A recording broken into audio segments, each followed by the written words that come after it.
As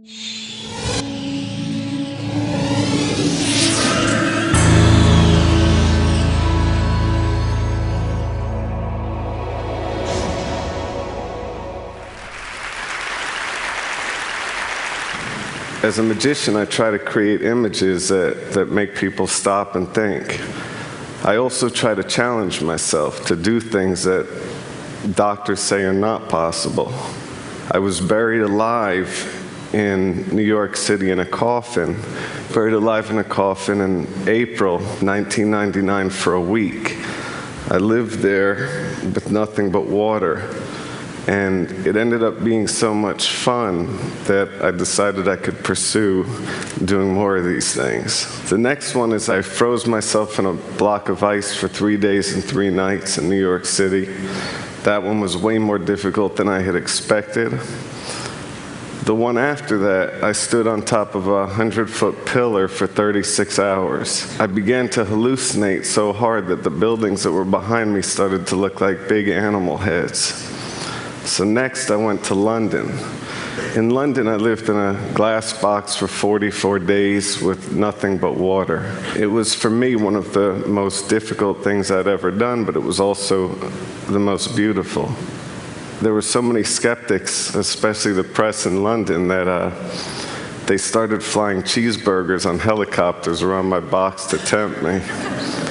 So I felt very validated when the New England Journal of Medicine actually used the research for science. My next pursuit was I wanted to see how long I could go without breathing, like how long I could survive with nothing, not even air.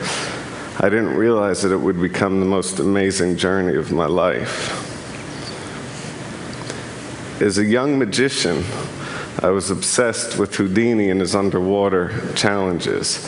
So I began early on competing against the other kids, seeing how long I could stay underwater while they went up and down to breathe, 5 times while I stayed under on one breath. By the time I was a teenager, I was able to hold my breath for 3 minutes and 30 seconds. I would later find out that was Houdini's personal record. In 1987, I heard of a story about a boy that fell through ice and was trapped under a river. He was underneath not breathing for 45 minutes. When the rescue workers came, they resuscitated him and there was no brain damage. His core temperature had dropped to 77 degrees. As a magician, I think everything is possible. And I think if something is done by one person, it can be done by others. I started to think if the boy could survive without breathing for that long, there must be a way that I could do it. So I met with a top neurosurgeon, and I asked him, how long is it possible to go without breathing? Like, how long could I go without air? And he said to me that anything over 6 minutes, you have a serious risk of hypoxic brain damage. So I took that as a challenge, basically. My first try, I figured that I could do something similar, and I created a water tank and I filled it with ice and freezing cold water, and I stayed inside of that water tank hoping my core temperature would start to drop. And I was shivering, and my first attempt to hold my breath, I couldn't even last a minute. So I realized that was completely not going to work. So I went to talk to a doctor friend, and I asked him, how could I do that? I want to hold my breath for a really long time. How could it be done? And he said, David, you're a magician. Create the illusion of not breathing. It'll be much easier. So he came up with this idea of creating a rebreather with a CO2 scrubber, which was basically a tube from Home Depot with balloons duct taped to it that he thought we could put inside of me, and somehow I'd be able to circulate the air and rebreathe with this thing in me. This is a little hard to watch, but this is that attempt.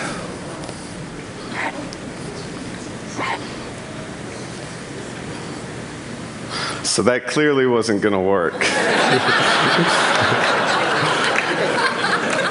Then I actually started thinking about liquid breathing. There's a chemical that's called perfluorine, and it's so high in oxygen levels that in theory you could breathe it. So I got my hands on that chemical, filled the sink up with it, and stuck my face in the sink and tried to breathe that in, which is really impossible. It's basically like trying to breathe, as a doctor said, while having an elephant standing on your chest. So that idea disappeared. Then I started thinking, would it be possible to hook up a heart-lung bypass machine and have a surgery where it was a tube going into my artery and then appear to not breathe while they were oxygenating my blood? Which was another insane idea, obviously. Then I thought about the craziest idea of all the ideas. To actually do it. To actually try to hold my breath past the point that doctors would consider you brain dead. So I started researching into pearl divers, because they go down for 4 minutes on one breath. And when I was researching pearl divers, I found the world of free diving. It was the most amazing thing that I ever discovered, pretty much. There's many different aspects to free diving. There's depth records where people go as deep as they can, and then there's static apnea. That's holding your breath as long as you can in one place without moving. That was the one that I studied. The first thing that I learned is when you're holding your breath, you should never move at all. That wastes energy, and that depletes oxygen, and it builds up CO2 in your blood. So I learned never to move, and I learned how to slow my heart rate down. I had to remain perfectly still and just relax and think that I wasn't in my body and just control that. And then I learned how to purge. Purging is basically hyperventilating. You blow in and out. You do that, you get lightheaded, you get tingling, and you're really ridding your body of CO2. So when you hold your breath, it's infinitely easier. Then I learned that you have to take a huge breath, and you just hold and relax and never let any air out, and just hold and relax through all the pain. Every morning, and this is for months, I would wake up, and the first thing that I would do is I would hold my breath out of 52 minutes, I would hold my breath for 44 minutes. So basically what that means is I would purge, I'd breathe really hard for a minute, and then I would hold immediately after for 5.5 minutes. Then I would breathe again for a minute, purging as hard as I can, then immediately after I would hold again for 5.5 minutes. I would repeat this process 8 times in a row. Out of 52 minutes, you're only breathing for 8 minutes. At the end of that, you're completely fried. Your brain, you feel like you're walking around in a daze and you have these awful headaches. Basically, I'm not the best person to talk to when I'm doing that stuff. I started learning about the world record holder. His name is Tom Zetas, and this guy is perfectly built for holding his breath. He's 6'4", he's 160 pounds, and his total lung capacity is twice the size of an average person. I'm 6'1" and fat. We'll say big boned. I had to drop 50 pounds in 3 months. So everything that I put into my body I considered as medicine. Every bit of food was exactly what it was for its nutritional value. I ate really small, controlled portions throughout the day, and I started to really adapt my body.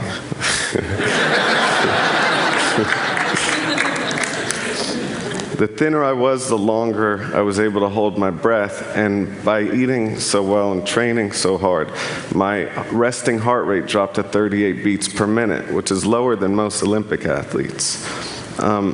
In 4 months of training, I was able to hold my breath for over 7 minutes. I wanted to try holding my breath everywhere. I wanted to try it in the most extreme situations to see if I could slow my heart rate down under duress. I decided that I was going to break the world record live on primetime television. The world record was 8 minutes and 58 seconds, held by Tom Zetas, that guy with the whale lungs I told you about. I assumed that I could put a water tank at Lincoln Center and If I stayed there a week not eating, I would get comfortable in that situation and I would slow my metabolism, which I was sure would help me hold my breath longer than I had been able to do it. I was completely wrong. I entered the sphere a week before the scheduled air date, and I thought everything seemed to be on track. 2 days before my big breath hold attempt for the record, the producers of my television special thought that just watching somebody holding their breath and almost drowning is too boring for television. So I had to add handcuffs while holding my breath to escape from. This was a critical mistake. Because of the movement, I was wasting oxygen, and by 7 minutes I had gone into these awful convulsions. By 7:08, I started to black out, and by 7 minutes and 30 seconds, they had to pull my body out and bring me back.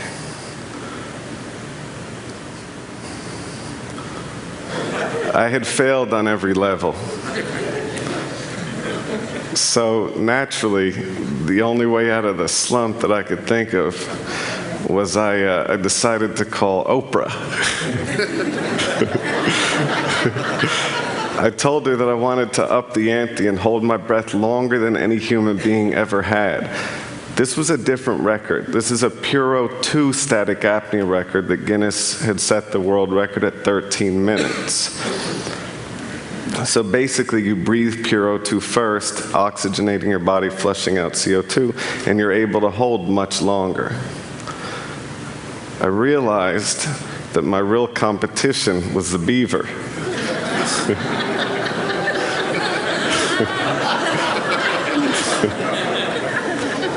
In January of '08, Oprah gave me 4 months to prepare and train. So I would sleep in a hypoxic tent every night. A hypoxic tent is a tent that simulates altitude at 15,000 feet, so it's like base camp Everest. What that does is you start building up the red blood cell count in your body, which helps you carry oxygen better. Every morning again, after getting out of that tent, your brain is completely wiped out. My first attempt on Puro 2, I was able to go up to 15 minutes. So it was a pretty big success. The neurosurgeon pulled me out of the water because in his mind at 15 minutes, your brain is done. You're brain dead. So he pulled me up and I was fine. There was one person there that was definitely not impressed. It was my ex-girlfriend. While I was breaking the record underwater for the first time, she was sifting through my BlackBerry, checking all my messages. My brother had a picture of it. So I then announced that I was going to go for Cetus's record publicly, and what he did in response is he went on Regis and Kelly and broke his old record. Then his main competitor went out and broke his record. So he suddenly pushed the record up to 16 minutes and 32 seconds, which was 3 minutes longer than I had prepared. You know, it was longer than the record. Now, I wanted to get the Science Times to document this. I wanted to get them to do a piece on it. So I did what any person seriously pursuing scientific advancement would do. I walked into the New York Times offices and did card tricks to everybody. So I don't know if it was the magic or the lore of the Cayman Islands, but John Tierney flew down and did a piece on the seriousness of breath holding. While he was there, I tried to impress him, of course, and I did a dive down to 160 feet, which is like, you know, basically the height of a 16-story building. And as I was coming up, I blacked out underwater, which is really dangerous. That's how you drown. Luckily, Kirk had seen me, and he swam over and pulled me up.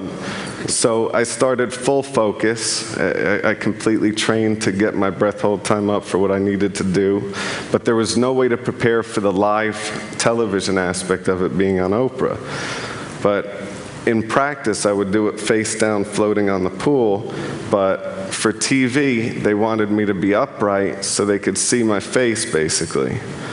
The other problem was the suit was so buoyant that they had to strap my feet in to keep me from floating up. So I had to use my legs to hold my feet into the straps that were loose, which is a real problem for me.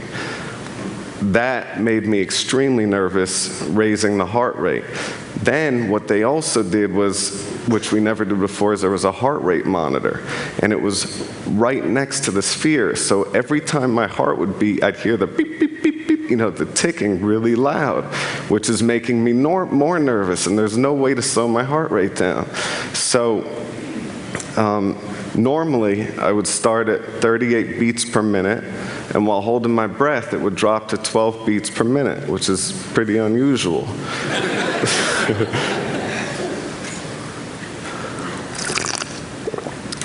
This time it started at 120 beats, and it never went down. I spent the first 5 minutes underwater desperately trying to slow my heart rate down. I was just sitting there thinking, I've got to slow this down, I'm going to fail. And I was getting more nervous, and the heart rate just kept going up and up, all the way up to 150 beats. Basically, it's the same thing that created my downfall at Lincoln Center. It was a waste of O2. When I made it to the halfway mark at 8 minutes, I was 100% certain that I was not going to be able to make this. There was no way for me to do it. So I figured Oprah had dedicated an hour to doing this breath hold thing. If I had cracked early, it would be a whole show about how depressed I am. So I figured I'm better off just fighting and staying there until I black out, at least, and they can pull me out and take care of me and all that. I kept pushing to 10 minutes. At 10 minutes, you start getting all these really strong tingling sensations in your fingers and toes, and I knew that that was blood shunting, when the blood rushes away from your extremities to provide oxygen to your vital organs. At 11 minutes, I started feeling throbbing sensations in my legs, and my lips started to feel really strange. At minute 12, I started to have ringing in my ears, and I started to feel my arm going numb. And I'm a hypochondriac, and I remember arm numb means heart attack, so I started to really get really paranoid. Then at 13 minutes, maybe because of the hypochondria, I started feeling pains all over my chest. It was awful. At 14 minutes, I had these awful contractions, like this urge to breathe.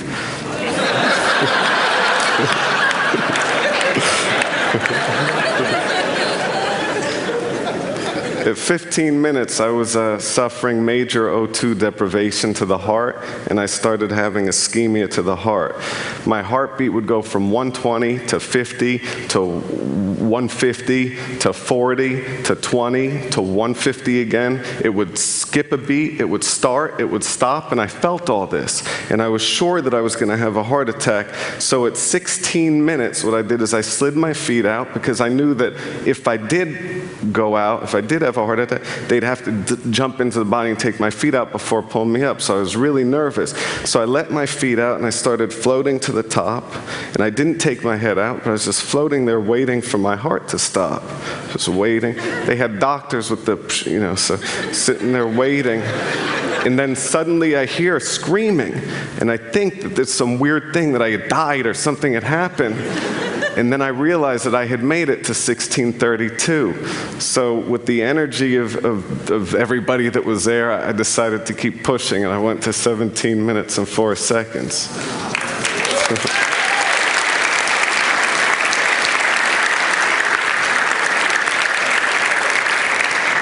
As though that wasn't enough, what I did immediately after is I went to Quest Labs and had them take every blood sample that they could to test for everything and to see where my levels were, so the doctors could use it once again. I also didn't want anybody to question it. I had the world record, and I wanted to make sure it was legitimate. So I get to New York City the next day, and this kid walks up to me. I'm walking out of the Apple store. This kid walks up to me. He's like, "Yo, D." I'm like, "Yeah?" He said, "If you really held your breath that long, why'd you come out of the water dry?" I was like, "What?" And that's my life. So, but As a magician, I try to show things to people that seem impossible. And I think magic, whether I'm holding my breath or shuffling a deck of cards, is pretty simple. It's practice, it's training, and it's practice, it's training, and experimenting while pushing through the pain to be the best that I can be. And that's what magic is to me. So thank you.